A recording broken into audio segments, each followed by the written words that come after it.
Bello a tutti ragazzi, belli del nuovo video. Aspetta, lasciamo il capo. Batman napoletano, come state? Spero tutto bene. Questo è il posto partita da fare della Lazio che è andata a fare la partita contro il Milan all'Olimpico di Roma.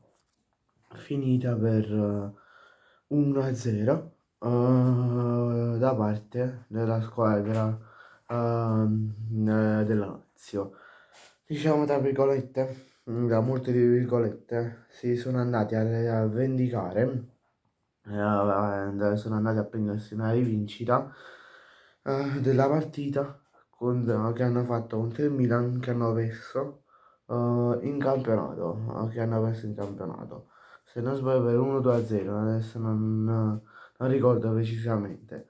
E segna per la Lazio Zaccagni, su assist di Nuno Tavares, fa un gran bel gol di testa, se posso dire. E vai giù, il Milan esce dalla Coppa Italia che clamorosamente, a parer mio, la Lazio va agli ottavi, perché tu col Milan a prescindere se fa turnover oppure no, puoi perdere sempre. Il Milan è sempre stata una squadra ben organizzata e tutto, anche a livello di riserve e roba varia.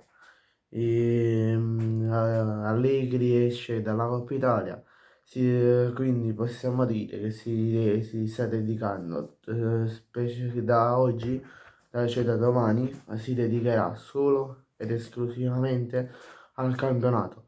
E come il Napoli ha fatto l'anno scorso, se vi ricordate, proprio contro la Lazio, guardate che il caso, no? Il caso vuole che il Napoli gioca contro la Lazio, perde 3-1 se non sbaglio, o 3-1, 3-2 e va a vincere lo scudetto. Almeno a parer mio, e come ho visto per altri youtuber, hanno detto la stessa cosa, che il Milan va a mettere una pietra su, sullo scudetto, va diciamo a firmare per lo scudetto che diciamo si porta in vantaggio rispetto ad altre squadre, sul magari una piccola vittoria, una futura vittoria del campionato, perché il Milan vincendo sta partita ha solo una, come ribadisco, ha solo una competizione, quindi solo la Serie A, solo il campionato in cui dedicarsi, si concentra solo ed esclusivamente sul campionato, poi non tiene niente rispetto ad altre squadre tipo Inter, Napoli, Juventus, squadre qua che lottano per diciamo uno scudetto,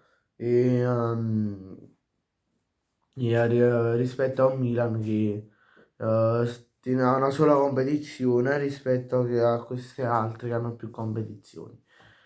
Bene ragazzi, grazie a tutti per la visione, ci vediamo in un prossimo video, mi raccomando iscrivetevi al canale e lasciate un bel like, ciao!